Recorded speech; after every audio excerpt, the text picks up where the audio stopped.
السلام علیکم ورحمۃ اللہ وبرکاتہ نحمده ونصلی علی رسوله الکریم رب اشرح لی صدری ویسر لی امری واحلل عقدۃ من لسانی یفقهوا قولی رب زدنا علما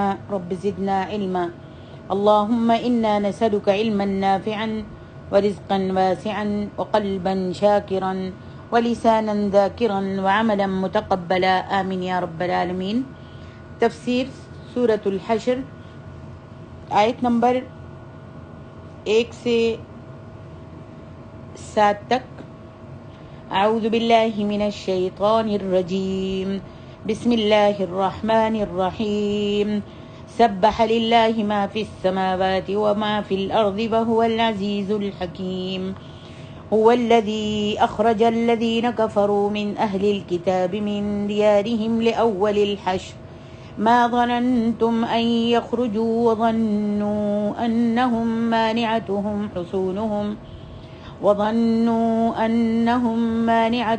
حصونهم من الله فأتاهم الله من حيث لم يحتسبوا وقذف في قلوبهم الرعب يخربون بيوتهم بأيديهم وأيدي المؤمنين فاعتبروا يا أولي الأبصار ولولا أن كتب الله عليهم الجلاء لعذبهم في الدنيا ولهم في الآخرة عذاب النار ذلك بأنهم شاقوا الله ورسوله ومن يشاق الله فإن الله شديد العقاب۔ اللہ کے لیے تسبیح کرتی ہے جو چیز آسمانوں میں ہے اور جو زمین میں ہے، اور وہی غالب خوب حکمت والا ہے۔ وہی ہے جس نے اہل کتاب کے کافروں کو پہلی جلاوطنی کے وقت ان کے گھروں سے نکال دیا۔ تم نے کبھی یہ خیال نہیں کیا تھا کہ وہ وہاں سے نکلیں گے، اور انہوں نے سمجھا تھا کہ بے شک ان کے قلعے انہیں اللہ کے عذاب سے بچا لیں گے۔ پھر ان کے پاس اللہ کا عذاب آیا جہاں سے انہوں نے گمان بھی نہیں کیا تھا، اور اس نے ان کے دلوں میں رعب ڈال دیا۔ وہ اپنے گھر اپنے ہاتھوں سے اجاڑتے تھے اور مومنوں کے ہاتھوں بھی۔ تو اے آنکھوں والو، عبرت پکڑو۔ اور اگر یہ نہ ہوتا کہ اللہ نے ان کا جلا وطن ہونا لکھ دیا تھا تو وہ انہیں ضرور دنیا ہی میں عذاب دیتا، اور ان کے لیے آخرت میں آگ کا عذاب ہے۔ یہ اس لیے کہ بے شک انہوں نے اللہ اور اس کے رسول کی مخالفت کی، اور جو کوئی اللہ کی مخالفت کرتا ہے تو بے شک اللہ سبحانہ و تعالی سخت سزا دینے والا ہے۔ ما قطعتم من لینة او ترکتموها قائمة على اصولها فبإذن الله وليجزي الفاسقين وما افاء الله على رسوله منهم فما أوجفتم عليه من خيل ولا ركاب ولكن الله يسلط رسله على من يشاء والله على كل شيء قدير۔ ما أفاء الله على رسوله من أهل القرى فلله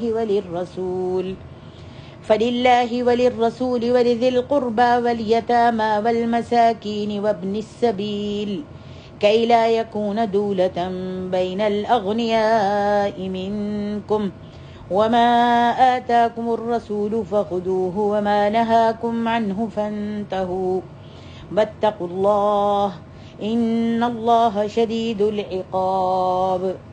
تم نے جو بھی کھجور کا درخت کاٹا یا اسے اس کی جڑوں پر کھڑا چھوڑ دیا تو یہ اللہ کے حکم سے ہے تاکہ وہ نافرمانوں کو رسوا کرے، اور اللہ تبارک و تعالی نے ان سے اپنے رسول کی طرف جو مال لوٹا، یا تو اس کے لیے تم نے گھوڑے اور اونٹ نہیں دوڑائے، لیکن اللہ اپنے رسولوں کو جس پر چاہتا ہے غلبہ دیتا ہے، اور اللہ تعالی ہر چیز پر خوب قادر ہے۔ اللہ اپنے رسول کی طرف بستیوں والوں کے مال سے جو کچھ لوٹا دے تو وہ اللہ کے لیے اور اس کے رسول کے لیے اور اس کے قرابت داروں اور یتیموں اور مسکینوں اور مسافروں کے لیے ہے، تاکہ وہ مال تمہارے دولت مندوں ہی کے درمیان گردش نہ کرتا رہے، اور اللہ کا رسول تمہیں جو کچھ دے تو وہ لے لو، اور جس سے منع کرے تو اس کو چھوڑ دو، اور اللہ سے ڈرتے رہو، بے شک اللہ سبحانہ و تعالی سخت سخت سزا دینے والا ہے۔ سورۃ الحشر مدنی ہے۔ ابھی ہم تھوڑا تعارف کراتے ہیں سورۃ حشر کا۔ سورۃ الحشر مدنی ہے، یعنی ہجرت کے بعد نازل ہوئی ہے۔ اس میں 24 آیات، 3 رکوع، 455 کلمات اور 216 حروف ہیں۔ اس سورت کا نام اسی سورت کی دوسری آیت کے الفاظ لأول الحشر سے لیا گیا ہے۔ یہ سورت یہود کے ایک قبیلے بنو نذیر کے بارے میں نازل ہوئی، اس لیے اسے سورۃ النذیر بھی کہتے ہیں۔ دیکھیے صحیح البخاری میں اس سورت کے مضمون میں قبیلہ بنو نذیر کی جلاوطنی اور منافقوں کا در پردہ یہودیوں کے ساتھ مل کر مسلمانوں کے خلاف سازش کرنا بیان ہوا ہے۔ سورت کا اختتام اللہ سبحانہ و تعالیٰ کے اسماء حسنی، اچھے ناموں پر مشتمل آیات کے ساتھ کیا گیا ہے۔ پس اس سورت کا تاریخی پس منظر اور شان نزول بیان کرتی ہوں۔ مدینہ منورہ میں یہود کے 3 بڑے قبیلے آباد تھے۔ نمبر 1 بنو قینقاع، اور نمبر 2 بنو قریظہ، اور نمبر 3 بنو نذیر۔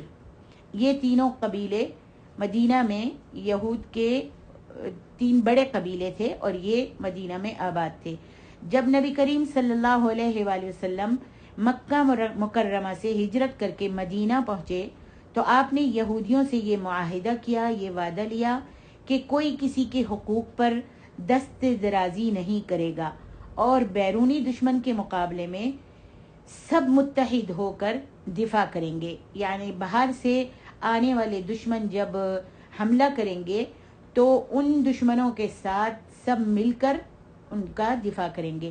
لیکن بہت جلد انہوں نے نبی علیہ الصلاۃ والسلام، اسلام اور مسلمانوں کے خلاف دشمنی کی روش اختیار کر لی ان یہودیوں نے، اور در پردہ سازشیں کرنے لگے، چپکے چپکے سازشیں کرنے لگے۔ وہ اس حد تک بڑھ گئے کہ کفار مکہ سے بھی رابطہ قائم کر لیا انہوں نے، اور اللہ کے نبی صلی اللہ علیہ وسلم سے جو معاہدہ، جو وعدہ ان کے ساتھ کیا تھا، انہوں نے اس کی پہلی اور کھلی خلاف ورزی اس طرح کی کہ جنگ احد کے موقع پر مدینے کے دفاع کے لیے باہر سے آنے والے دشمنوں کے خلاف نبی علیہ الصلاۃ والسلام کے ساتھ جنگ میں شریک ہونے سے انکار کر دیا، حالانکہ وہ اس کے پابند تھے۔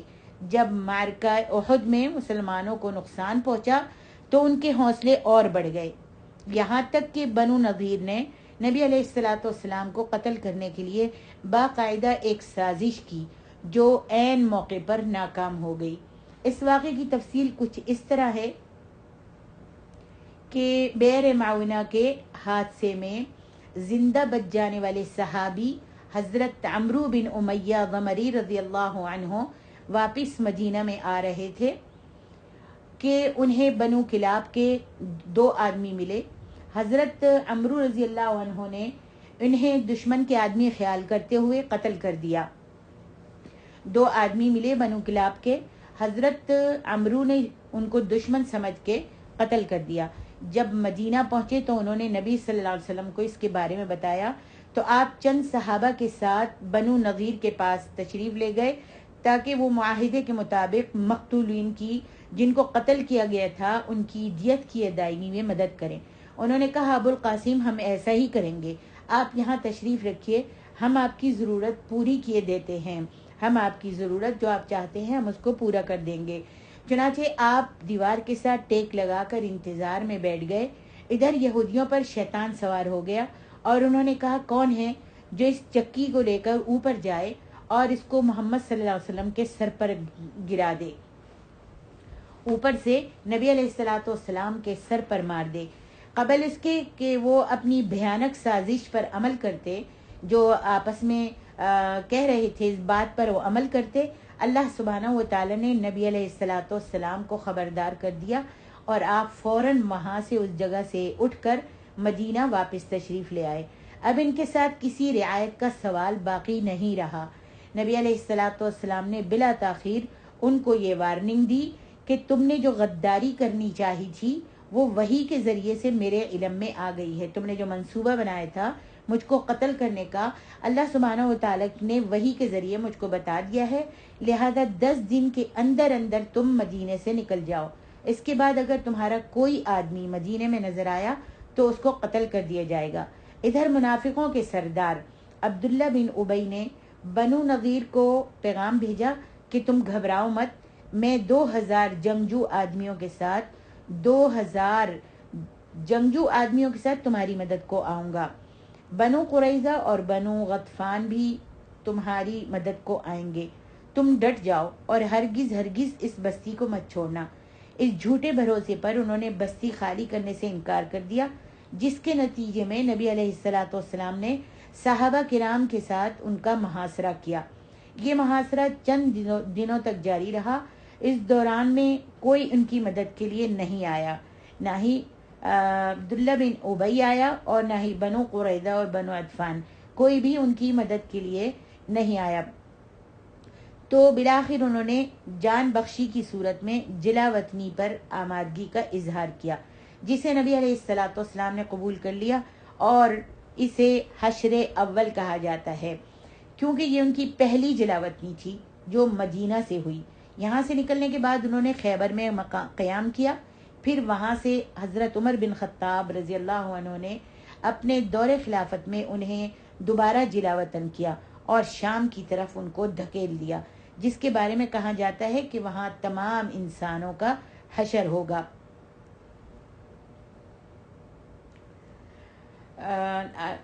ارشاد ربانی ہے، یسبح للہ ما فی السماوات وما فی الارض وهو العزیز الحکیم، هو الذي أخرج الذين كفروا من أهل الكتاب من ديارهم لأول الحشر۔ آسمانوں اور زمین کی ہر چیز، جتنی بھی چیزیں آسمان کی اور زمین کی، ہر چیز اللہ سبحانہ و تعالیٰ کی تسبیح، حمد اور تقدیس یعنی پاکی بیان کر رہی ہے، اور تمجید یعنی بزرگی بیان کرنے میں مصروف ہے۔ جیسا کہ اللہ سبحانہ و تعالیٰ فرماتے ہیں سورت بنی اسرائیل میں بھی فرماتے ہیں، تسبح له السماوات السبع والارض ومن فیہن وَإِن مِّن شَيْءٍ إِلَّا يُسَبِّحُ بِحَمْدِهِ وَلَكِن لَّا تَفْقَهُونَ تَسْبِيحَهُمْ۔ اس کی تسبیح کرتے ہیں کون؟ ساتوں آسمان بھی تسبیح کرتے ہیں اللہ کی، اور زمین، اور جو کچھ بھی زمین میں مخلوق ہے، جتنی بھی مخلوق ہے، یہ سب کے سب اللہ کی تسبیح بیان کرتے ہیں۔ اور فرمائے کوئی چیز بھی ایسی نہیں ہے جو اس کی حمد کے ساتھ تسبیح نہ کرتی ہو، اس کی تعریف کے ساتھ، اس کی حمد کے ساتھ، اس کی ثنا کے ساتھ تسبیح نہ کرتی ہو، لیکن تم ان کی تسبیح کو سمجھ نہیں سکتے۔ اللہ اکبر۔ یعنی انسان جو ہے وہ تسبیح کو جو مخلوق ہے جتنی بھی زمین و آسمان کے درمیان، ایسی تسبیح بیان کرتی ہے، لیکن تم اس کی تسبیح کو سمجھ نہیں سکتے۔ اللہ سبحانہ و تعالیٰ اپنے دشمنوں سے انتقام لینے پر قادر و غالب ہے، اور معاملات کی تدبیر حکمت کے ساتھ فرماتا ہے۔ یہ اس کے غلبے اور حکمت کی دلیل ہے کہ اس نے اہل کتاب کے کافروں کو یعنی بنو نذیر کے یہودیوں کو ان کے گھروں اور مضبوط قلعوں سے نکالا جن پر ان کو بڑا ناز اور گھمنڈ تھا۔ هو الذي أخرج الذين كفروا من أهل الكتاب من ديارهم لأول الحشر ما ظننتم أن يخرجوا وظنوا أنهم مانعتهم حصونهم من الله۔ اللہ اکبر۔ ان کو بڑا گھمنڈ تھا کہ ان کو کوئی بھی ان کے گھروں سے، اور اتنے بڑے بڑے مضبوط قلعے ہیں، ان سے کوئی بھی نہیں نکال سکے گا۔ خود مسلمان بھی یہی سمجھتے تھے، اور ان کا بھی یہی خیال تھا کہ ان مضبوط قلعوں کو جن کا وہ محاصرہ گھیراؤ کیے ہوئے تھے، فتح کرنا اتنا آسان نہیں ہوگا۔ دوسری طرف یہودیوں کا یہ حال تھا کہ وہ یقین کیے ہوئے بیٹھے تھے کہ ان کے یہ قلعے انہیں اللہ تعالیٰ کی گرفت سے بچا لیں گے۔ وہ بھی یہی سوچ رہے تھے کہ اتنے بڑے بڑے قلعے ہم نے بنائے ہیں، اللہ تبارک و تعالیٰ کی گرفت سے یہ قلعے جو ہیں ہم ان میں بیٹھ جائیں گے اور بند کر لیں گے اپنے قلعوں کو، اور ہم بچ جائیں گے۔ لیکن جب اللہ تبارک و تعالیٰ کی پکڑ آئی تو ان کی تمام حفاظتی تدبیریں دھری کی دھری رہ گئیں۔ وہ اچانک اس طرح مسلمانوں کی گرفت میں آ گئے کہ وہ خود بھی حیران رہ گئے، اور اللہ سبحانہ و تعالیٰ نے ان کے دلوں میں شدید دہشت ڈال دی۔ اللہ اکبر۔ فرمایا وَقَذَفَ فِي قُلُوبِهِمُ الرُّعْبَ، ان کے دلوں میں اللہ سبحانہ و تعالیٰ نے رعب ڈال دیا، اور دہشت ڈال دی۔ اسی دہشت اور رعب اور دبدبے کی بنا پر وہ جلا وطنی پر رضامند ہو گئے، یعنی مدینہ کو چھوڑنے پر رضامند ہو گئے۔ ورنہ رئیس المنافقین عبداللہ بن ابی، آپ سب جانتی ہوں گی عبداللہ بن ابی کون تھا، جو نام کا مسلمان تھا، جو نبی صلی اللہ علیہ وسلم کے سامنے تو اسلام لے آیا تھا، ایمان لے آیا تھا، لیکن وہ اصل منافق تھا، اور وہ یہود و نصارہ کے ساتھ ہی تھا، دل سے ایمان نہیں لایا تھا۔ اور دیگر اسلام دشمنوں نے، اسلام کے دشمنوں نے انہیں یہ پیغامات بھجوائے تھے کہ تم مسلمانوں کے سامنے مت جھکنا۔ عبداللہ بن ابی نے اور دیگر دشمنوں نے جو اسلام کے دشمن تھے، انہوں نے یہ پیغامات بھجوائے تھے کہ تم مسلمانوں کے سامنے نہ جھکنا، ہم تمہارے ساتھ ہیں۔ جب اللہ تبارک و تعالیٰ نے ان پر سخت دہشت اور گھبراہٹ طاری کر دی اور رعب ڈال دیا، وَقَذَفَ فِي قُلُوبِهِمُ الرُّعْبَ يُخْرِبُونَ بُيُوتَهُمْ بِأَيْدِيهِمْ وَأَيْدِي الْمُؤْمِنِينَ فَاعْتَبِرُوا يَا أُولِي الْأَبْصَارِ۔ اللہ اکبر۔ اللہ سبحانہ و تعالیٰ یہاں پہ ارشاد فرماتے ہیں، جب گھبراہٹ ان کے اوپر طاری ہوئی، دہشت اور گھبراہٹ طاری ہوئی، تو وہ تمام تر اسباب و مسائل کے باوجود ہتھیار ڈالنے اور صدیوں سے جس علاقے میں وہ جم کر بیٹھے ہوئے تھے، اسے 6 دنوں کے اندر چھوڑنے پر آمادہ ہو گئے۔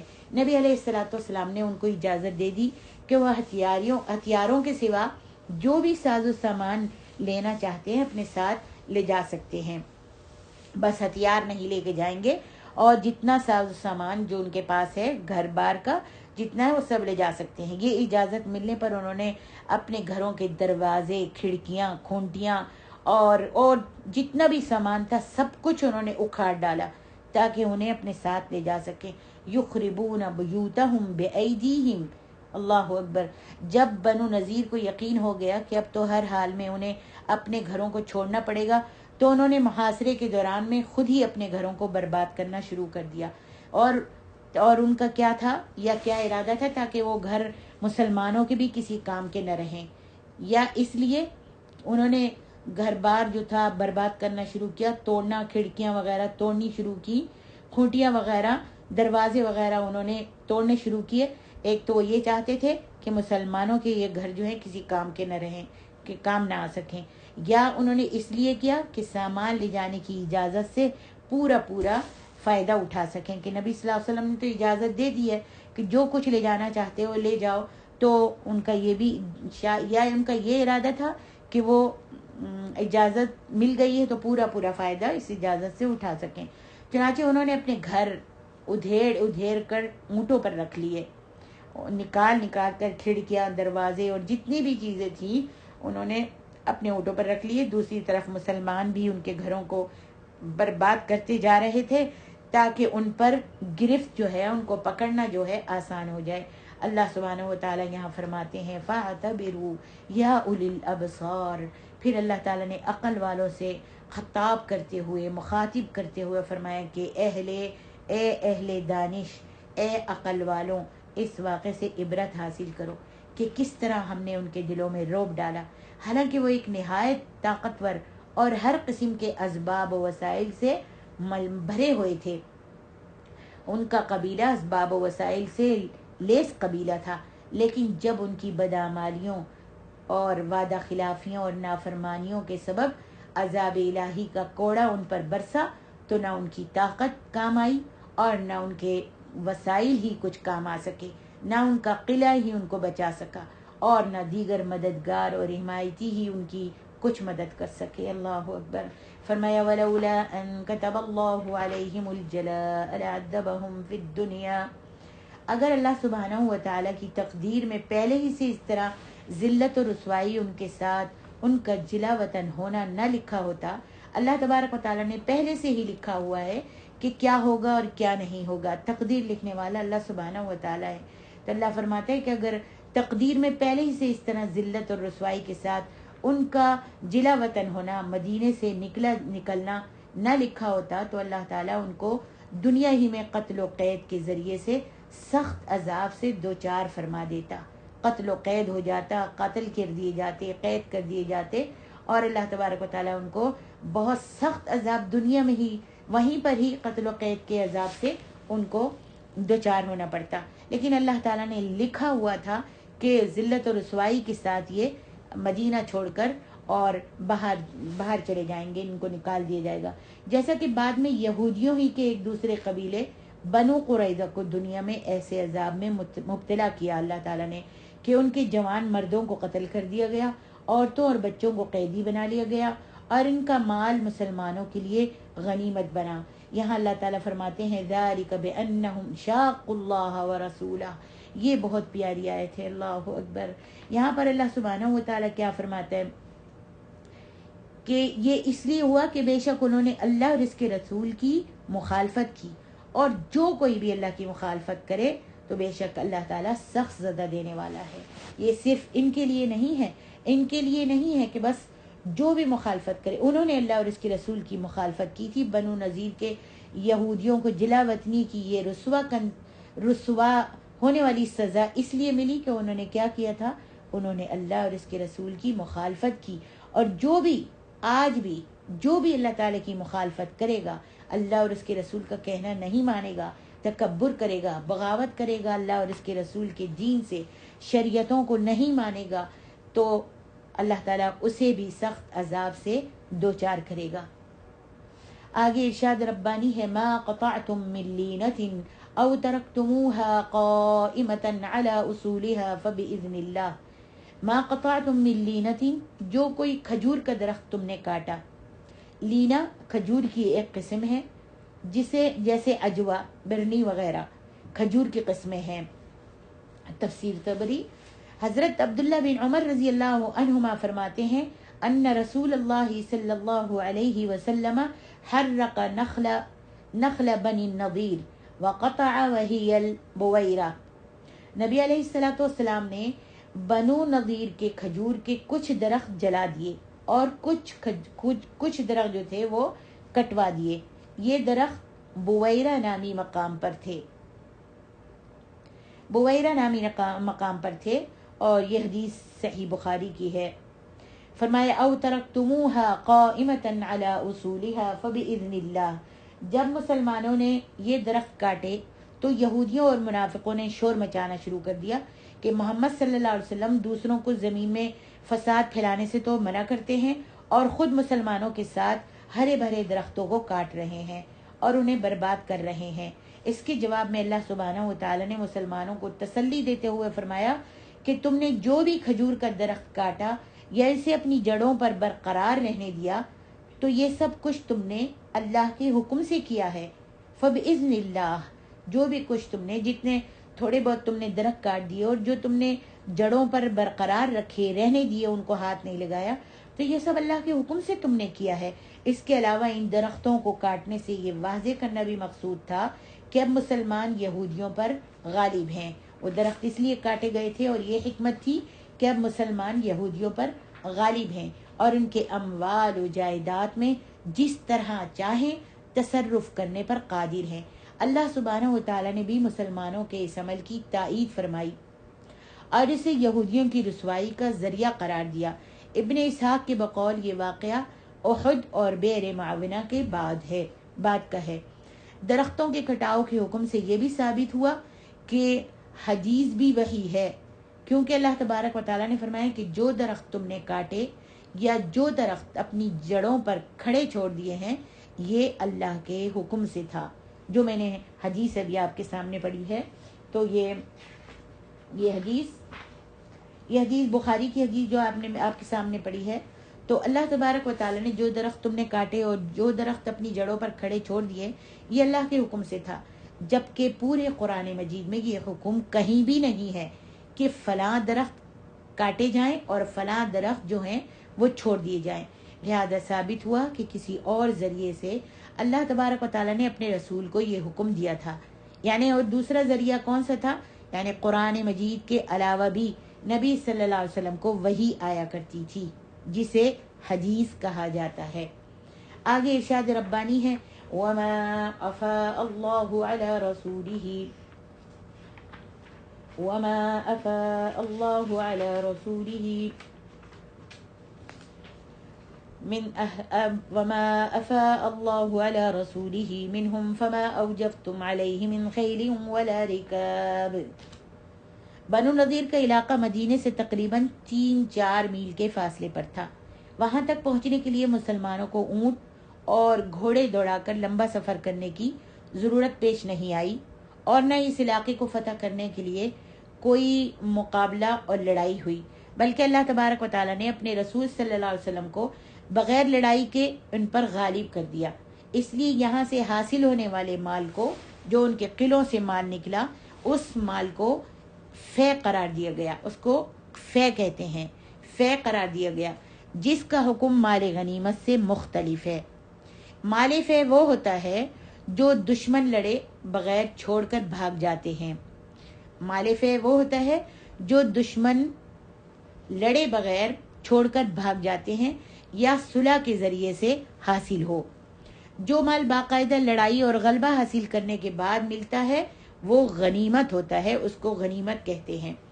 حضرت عمر رضی اللہ عنہ بیان کرتے ہیں کہ بنو نضیر کے اموال یعنی باغات وغیرہ ان میں سے تھے جن کو اللہ تعالیٰ نے اپنے رسول کو بغیر لڑے دے دیا تھا۔ مسلمانوں نے ان کو حاصل کرنے کے لیے گھوڑے اور اونٹ نہیں دوڑائے تھے۔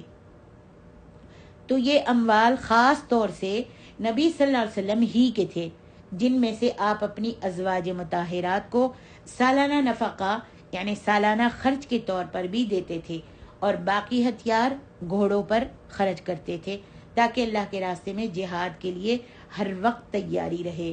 دیکھیے صحیح بخاری میں اسی لیے فرمایا ہے کہ اللہ تبارک و تعالیٰ نے بنو نذیر کا جو مال بطور فے کے اپنے رسول محمد صلی اللہ علیہ وسلم کو عطا فرمایا، جس پر مسلمانوں نے اپنے گھوڑے اور اونٹ نہیں دوڑائے تھے، جیسا کہ فرمایا فما اوجفتم علیہ من خیل، کوئی گھوڑے، ولا رکاب، اور نہ اونٹ، ولكن اللہ یسلط رسلہ علی من یشاء واللہ علی کل شیء قدیر۔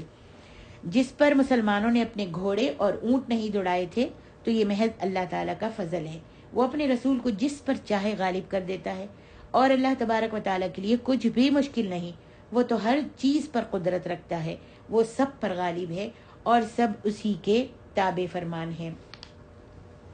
اللہ سبحانہ و تعالیٰ نے اپنے خاص فضل و کرم کے ساتھ نبی علیہ الصلاۃ والسلام اور آپ کے ساتھیوں کو بنو نضیر کے کمال جو تھا بغیر خون ریزی کے عطا فرمایا، بغیر قتل و گیری کے، بغیر قتل و غارتی کے، بغیر خون ریزی کے عطا فرمایا۔ تو نبی علیہ الصلاۃ والسلام نے اس مال کا اکثر حصہ مہاجرین میں تقسیم فرما دیا، جس پر انصار بھی خوش ہوئے، اور انہوں نے اس تقسیم پر اپنے دل میں کوئی بھی برا نہیں منایا، نہ اپنے مہاجر بھائیوں کے ساتھ انہوں نے حسد کیا۔ آگے ارشاد ربانی ہے وما افاء اللہ علی رسولہ من اہل القرى فللہ وللرسول ولذی القربى والیتامى والمساکین۔ پہلے میں آپ کو بتا چکی ہوں کہ مال فے کو حملہ آور فوج میں تقسیم نہ کرنے کی کیا وجہ ہے، اور مال فے کا حکم مال غنیمت سے الگ کیوں ہے۔ اب مال فے کے مستحقین کا ذکر کیا جاتا ہے اس آیت میں۔ مال فے کے مستحقین جو ہیں وہ یہ لوگ ہیں، فرمایا ما افاء اللہ علی رسولہ، اللہ رب العالمین، سب سے پہلے اللہ، وعلی رسولہ، اور فرمایا فللہ وللرسول، اللہ کے لیے اور رسول کے لیے، رسول اللہ کے لیے، اللہ رب العالمین کے لیے اور رسول اللہ کے لیے، یعنی فللہ وللرسول۔ یہاں یہ بات سمجھنے والی ہے کہ اللہ سبحانہ و تعالیٰ کو اس کی شان بے نیازی نے اس مال سے بے پرواہ کر دیا۔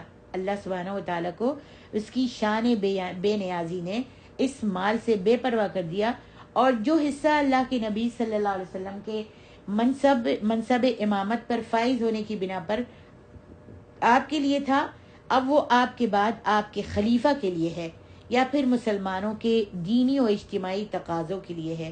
فرمایا ولذ القربا، نبی علیہ الصلوۃ والسلام کے رشتہ دار یعنی بنو ہاشم اور بنو عبد المطلب کے لیے، کیونکہ زکوٰۃ میں ان کا کوئی حق نہیں ہوتا، اس لیے مال فے میں خاص طور پر ان کا حق رکھا گیا. سبحان اللہ. فرمایا والیتیم والیتاما والمساکین وابن السبیل، اور یتیم اور مسکین اور مسافر. کی لا یکون دولۃ بین الاغنیاء منکم، اللہ تعالیٰ نے یہ مصارف اتنی وضاحت کے ساتھ اس لیے بیان کیے ہیں کہ کہیں ایسا نہ ہو کہ مال فے مالداروں کے ہاتھ لگ کر ان کا لقمہ بن جائیں، بس مالداری اس کو کھاتے رہیں اور لے لیں، اور غریب جو ہیں وہ پیچھے رہ جائیں، محروم رہ جائیں، اور مالدار جو ہیں اس مال میں اپنی منمانی کریں اور اپنی منمانی سے اس کا استعمال کریں.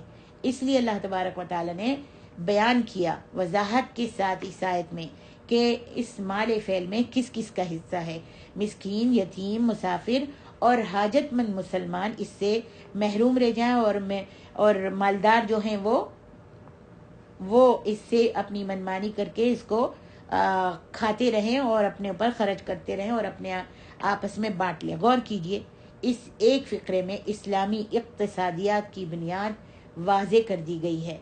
سرمایہ دارانہ نظام میں دولت کا بہاؤ ہمیشہ امیر کی طرف ہوتا ہے اور غریب مزید غربت کی چکی میں پستا رہتا ہے، جبکہ اسلام میں دولت کا بھاؤ جو ہے غریب طبقے کی جانب ہوتا ہے. اللہ اکبر.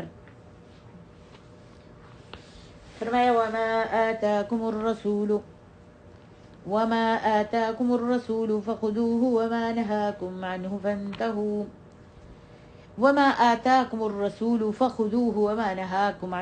اور جو کچھ بھی رسول تم کو دیتے ہیں وہ لے لو، اور جس سے وہ تم کو روکتے ہیں اس سے رک جاؤ. اس آیت کا نزول اگرچہ مال فے سے متعلق ہے، لیکن حکم جو ہے وہ عام ہے، ہم سب کے لیے ہے، اور زندگی کے ہر شعبے میں نبی علیہ الصلوۃ والسلام کی اطاعت و اتباع کو واجب قرار دیتا ہے. لہذا اخروی کامیابی اور رضا الہی کا حصول اتباع رسول کے بغیر ممکن ہی نہیں ہے. فرمان الہی ہے وَإِن تُطِيعُوهُ تَهْتَدُوا سورۃ النور، اور اگر تم اس رسول کی اطاعت کرو گے تو تم ہدایت پاؤ گے. دوسرے مقام پہ اللہ ارشاد فرماتے ہیں سورۃ نور میں وَأَطِيعُوا الرَّسُولَ لَعَلَّكُمْ تُرْحَمُونَ، اور رسول کی اطاعت کرو تاکہ تم پر رحم کیا جائے. نبی علیہ الصلوۃ والسلام نے فرمایا کل امتی يدخلون الجنت الا من ابا. دیکھیے بخاری میں میری ساری امت جنت میں جائے گی سوائے ان کے جنہوں نے انکار کیا. صحابہ بڑے حیران ہوئے کہ کہا کہ یا رسول اللہ صلی اللہ علیہ وسلم جنت میں جانے سے کون انکار کرے گا؟ آپ نے فرمایا من اطاعنی دخل الجنہ ومن عصانی فقد ابا، جس نے میری اطاعت کی، میری فرمانبرداری کی، میری شریعت کو اپنایا اور میری پیروی کی، وہ جنت میں داخل ہوگا. اور جس نے میری نافرمانی کی، جس نے میری اطاعت نہیں کی، جس نے میرے فرمان کو دیکھ کر منہ موڑ لیا، جو ادھر ادھر کے قول کو اور ادھر ادھر کی باتوں پر اپنی زندگی گزارتا رہا، عمل پیرا رہا، جہاں سے سنا، جس سے سنا اور اس کے اوپر عمل کرنے لگ گیا، اس نے کوشش ہی نہیں کی کہ دیکھوں کہ رسول کا فرمان ہے بھی یا نہیں، نبی علیہ الصلوۃ والسلام نے یہ کام کرنے کے لیے کہا بھی ہے یا نہیں، یا آپ نے یا آپ کے صحابہ نے یہ کام کیا بھی ہے یا نہیں. تو جس نے نافرمانی کی ومن عصانی، کوئی بھی نافرمانی دین میں، تو اس نے جنت میں جانے سے انکار کر دیا. دیکھیے یہ بخاری کی حدیث ہے. اللہ اکبر. حکم نبوی کی مخالفت کرنے والوں کے لیے اللہ تبارک و تعالی نے وعید بیان کرتے ہوئے فرمایا ہے فَلْيَحْذَرِ الَّذِينَ يُخَالِفُونَ عَنْ أَمْرِهِ أَن تُصِيبَهُمْ فِتْنَةٌ أَوْ يُصِيبَهُمْ عَذَابٌ أَلِيمٌ. جو لوگ اس رسول صلی اللہ علیہ وسلم کے حکم کی خلاف ورزی کرتے ہیں، آپ کا کہنا نہیں مانتے، آپ کے حکم پر عمل نہیں کرتے، اور جب ان کو اللہ کے نبی کا حکم، اللہ کا اور اللہ کے نبی کا حکم، ان کی بات بتائی جاتی ہے، شریعت حدیث سنائی جاتی ہے، تو وہ آئیں بائیں کرتے ہیں، اپنے آگے پیچھے دیکھنے لگتے ہیں، اپنی رشتہ داری اور برادری کو دیکھنے لگتے ہیں، اپنے پیچھے مذاہب کو دیکھنے لگتے ہیں، نبی علیہ الصلوۃ والسلام کی خلاف ورزی کرتے ہیں، انہیں اس بات سے ڈرنا چاہیے کہ ان پر کوئی آزمائش آ جائے یا ان کو اللہ سبحانہ و تعالی دردناک عذاب میں ڈال دے۔ اس کے علاوہ ہر وہ عمل جو نبی علیہ الصلوۃ والسلام کے طریقے کے مطابق نہ کیا جائے، ہر وہ عمل جو نبی علیہ الصلوۃ والسلام کے طریقے کے مطابق نہ کیا جائے، جس پر نبی علیہ الصلوۃ والسلام کی مہر نہ ہو، جو نبی علیہ الصلوۃ والسلام نے نہ کیا ہو، نہ ہی آپ کے صحابہ نے کیا ہو، اللہ تعالیٰ کے ہاں وہ عمل قبول نہیں ہے۔ جیسا کہ نبی علیہ الصلوۃ والسلام نے فرمایا ہے، صحیح مسلم کی حدیث، من عمل عملا لیس علیہ امرنا فہو رد، جس نے کوئی بھی ایسا کام کیا، ایسی عبادت کی، ایسی عبادت کی جس کے متعلق ہمارا حکم نہیں ہے، تو وہ کام جو ہے مردود ہے، وہ عبادت بھی مردود ہے۔ یہ دیکھیے مسلم کی حدیث ہے۔ لہذا جس کام کے کرنے کا حکم اللہ سبحانہ و تعالیٰ کے رسول دے اس کو کرنا چاہیے، اور جس چیز سے وہ منع کر دیں اس سے رک جانا چاہیے۔ یہ حقیقت ہے کہ نبی علیہ الصلوۃ والسلام جس کام کا حکم دیتے ہیں وہ بھلائی کا کام ہوتا ہے، اور جس سے آپ روکتے ہیں وہ برائی کا کام ہوتا ہے۔ جیسا کہ عبداللہ ابن مسعود نے ایک موقع پر فرمایا، لعن اللہ الواشمات والموتشمات والمتنمسات والمتفلجات للحسن المغیرات خلق اللہ۔ اللہ سبحانہ و تعالیٰ نے بدن گدوانے والیوں اور گودنے والیوں، صرف گدوانے والی نہیں بلکہ گودنے والیوں بھی، اور چہرے یعنی اپنی بہووں کے بال، اپنی ابروؤں کے بال جو ہیں اکھیڑنے والیوں، اور خوبصورتی کے لیے دانتوں کے درمیان فاصلہ کرنے والیوں پر، جو اللہ کی پیدا کی ہوئی صورت میں تبدیل کرتی ہیں۔ اللہ سبحانہ و تعالیٰ نے کیا خوبصورت چہرہ بنایا ہے، لیکن اپنے بہووں کو بنا کر اپنی بہووں کو بناتی ہیں جو اپنے ابروؤں کو بال نوچتی ہیں اور نچواتی ہیں۔ دوسری حدیث میں ہے کہ نوچنے والی اور نچوانے والی دونوں پر اللہ سبحانہ و تعالیٰ نے لعنت کی ہے۔ اللہ اکبر۔ آج کتنی میری محترم مائیں اور بہنیں ہیں جو اللہ تبارک و تعالیٰ کی اس لعنت کی مستحق ہو رہی ہیں اور سمجھتی ہیں کہ میں بہت خوبصورت لگ رہی ہوں۔ تو جس پر اللہ تعالیٰ نے لعنت ہی دے دی تو وہ خوبصورتی کیا کام کی ہے، کس کام کی ہے، کہاں سے خوبصورتی ہے وہ؟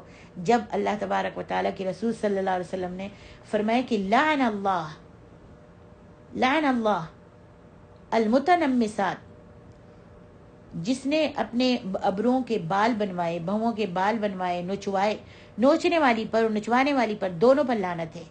تو اب آپ سب خود غور کر لیجئے، اپنا محاسبہ کیجئے اور اللہ کی لعنت کی مستحق نہ بنیے، اور اس سے پرہیز کرنے کی کوشش کیجئے، بچیے اور اللہ تعالیٰ سے معافی مانگیے۔ جو پہلے ہو گیا وہ ہو گیا، لیکن اب آگے میں اب کبھی بھی اپنی بھویں نہیں بنواؤں گی۔ توبہ کر لیجئے میری بہنوں، توبہ کر لیجئے، کوئی پتہ نہیں کس وقت موت آ جائے اور مجھ پر اللہ تعالیٰ کی لعنت ہو۔ لعنت کا مطلب ہے اللہ کی رحمت سے دوری۔ اللہ اکبر۔ تو جس پر اللہ تبارک و تعالیٰ لعنت کر دے وہ یعنی اللہ کی رحمت سے دور ہے، اس کے چہرے پر لعنت ہے۔ تو اللہ رب العالمین ہم سب کو بچائے اور محفوظ رکھے۔ عبداللہ ابن مسعود کی یہ بات سن کر بنو اسد کی ایک عورت جس کی کنیت ام یعقوب تھی، نبی علیہ الصلوۃ والسلام نے ایک موقع پر یہ حدیث بیان کی۔ عبداللہ بن مسعود نے ایک موقع پر یہ حدیث فرمائی، تو وہاں پر ایک عورت بیٹھی ہوئی تھی جس کی کنیت ام یعقوب تھی۔ وہ فوراً آپ کے پاس آئی اور کہنے لگی کہ مجھے معلوم ہوا ہے کہ آپ نے ایسی اور ایسی عورتوں پر لعنت کی ہے۔ عبداللہ ابن مسعود نے فرمایا، ہاں، آخر کیوں نہ میں اس پر لعنت کروں جن پر تمہارے اور میرے نبی نے لعنت کی ہے اور جو کتاب اللہ میں بھی ملعون ہے۔ اس عورت نے کہا، قرآن مجید تو میں نے پورا پڑھا ہے اور خوب اچھی طرح پڑھا ہے سمجھ کر، لیکن آپ جو کچھ کہتے ہیں نا، میں نے تو اس میں کہیں یہ بات نہیں دیکھی۔ عبداللہ ابن مسعود نے کہا، اگر تم نے بغور پڑھا ہوتا قرآن مجید اور سمجھ کے پڑھا ہوتا، تدبر کے ساتھ پڑھا ہوتا، تو ضرور تمہیں یہ بات مل جاتی۔ کیا تم نے یہ آیت نہیں پڑھی، وَمَا آتَاكُمُ الرَّسُولُ فَخُذُوهُ وَمَا نَهَاكُمْ عَنْهُ فَانْتَهُوا؟ اس خاتون نے کہا، ام یعقوب نے کہا کہ ہاں یہ آیت تو میں نے پڑھی ہے۔ ابن مسعود رضی اللہ عنہ نے فرمایا پھر نبی علیہ الصلوۃ والسلام نے ان چیزوں سے روکا ہے۔ اللہ اکبر، یہ بخاری کی حدیث ہے۔ پھر اللہ تبارک و تعالیٰ نے تنبیہ کرتے ہوئے فرمایا کہ اللہ کے دردناک عذابوں سے بچنے کے لیے اس کی منع کی ہوئی چیزوں کو چھوڑ دو، ترک کر دو، نہیں تو اللہ کا عذاب ہوگا۔ اور جو اللہ کے عذاب سے بچنا چاہتا ہے تو اس کو چاہیے کہ جن کاموں سے، جن باتوں سے منع کیا گیا ہے اس کو چھوڑ دیں۔ یاد رکھو، اللہ تعالیٰ اپنی اور اپنے رسول کی نافرمانی کرنے والوں کو بہت سخت سزا دیتا ہے۔ اللہ تعالیٰ ہم کو دنیا کے عذاب سے بھی بچائے اور آخرت کی سزاؤں سے بھی اللہ ہم کو محفوظ رکھے۔ آئیے آیات مبارکہ کی حکمت اور تقاضے دیکھتے ہیں۔ یہ جو ہم نے آیات پڑھی ہیں ان کی حکمت اور تقاضے۔ نمبر 1، ساری کائنات اللہ تعالیٰ کے فرمان کی تابع، اسی کی عبادت گزار اور اسی کی تسبیحات بیان کرتی ہے، اس لیے انسانوں کو بھی اسی کا عبادت گزار اور تابع فرمان بننا چاہیے۔ نمبر 2، کائنات میں جو کچھ بھی ہوتا ہے وہ اللہ تعالیٰ ہی کے حکم سے ہوتا ہے اور یہ عقیدہ رکھنا ایمان کا جز ہے۔ نمبر 3، اللہ تبارک و تعالیٰ ہی نے بنو نذیر کے یہودیوں کو ان کے گھروں اور مضبوط قلعوں سے نکالا تھا جو مدینے کے اطراف میں واقع تھے، تو معلوم ہوا کہ مدد اللہ تعالیٰ کی طرف سے ہوتی ہے، نہ کہ اسباب و وسائل کے ساتھ ہوتی ہے۔ نمبر 4، عہد شکنی کے بعد یہودیوں کا مدینے سے نکالا جانا ان کی پہلی جلاوطنی تھی، اور اب انہیں قبلہ اول فلسطین سے جلاوطن کرنے کا انشاءاللہ وقت آن پہنچا ہے انشاءاللہ۔ نمبر 5، بنو نذیر کے اموال کا حکم مال فے کا ہے، مال غنیمت کا نہیں ہے، کیونکہ مال فے وہ ہوتا ہے جو کافروں سے بغیر لڑائی کیے حاصل کیا جاتا ہے۔ نمبر 6، یہود وعدہ خلاف، بد دیانت اور غدار قوم ہے جو کبھی کسی عہد کی پاسداری نہیں کرتی، کسی وعدے کی پاسداری نہیں کرتی، اس لیے ان پر اعتماد نہیں کرنا چاہیے۔ نمبر 7، جب لوگ نافرمانیوں اور گناہوں میں حد سے بڑھتے چلے جاتے ہیں تو اللہ تعالیٰ کی گرفت ان پر ایسی جگہ سے آتی ہے جو ان کے وہم و گمان میں بھی نہیں ہوتی، اس لیے ہمیشہ اس سے ڈرتے رہنا چاہیے۔ نمبر 8، سارا مال اللہ تعالیٰ کا ہے، وہی اس کا عطا کرنے والا ہے۔ نبی علیہ الصلوۃ والسلام اللہ تعالیٰ کے حکم سے اسے تقسیم کرنے والے ہیں۔ نمبر 9، مال فے کے مصارف کہ کس کس کو دینا ہے، قرآن مجید نے وضاحت کے ساتھ بیان کیے ہیں تاکہ کسی کے دل میں کوئی خلش پیدا نہ ہو اور ہر ایک اللہ تعالیٰ کی اس تقسیم پر راضی ہو جائے۔ نمبر 10، اسلام تمام انسانوں کے مسائل کا حل پیش کرتا ہے، چنانچہ مہاجرین کو مال فے کا حقدار بنایا گیا تاکہ وہ اپنے معاشی حالات بہتر کر سکیں اور مستقل مزاجی سے زندگی بسر کر سکیں۔ نمبر 11، نبی علیہ الصلوۃ والسلام کی اطاعت واجب ہے، آپ جس کام کے کرنے کا حکم دیں اسے فوراً بجا لایا جائے اور جس کام سے روک دیں اس سے دور رہا جائے، کیونکہ نبی علیہ الصلوۃ والسلام کی اطاعت حقیقت میں اللہ سبحانہ و تعالیٰ کی اطاعت ہے۔ نمبر 12، قرآن کی طرح حدیث بھی حجت ہے، جس طرح قرآن مجید کا منکر کافر ہے اور دائرہ اسلام سے خارج ہے، اسی طرح حدیث کا منکر بھی کافر اور دائرہ اسلام سے خارج ہے۔ سبحانک اللہم و بحمدک، اشہد ان لا الہ الا انت، استغفرک و اتوب الیک۔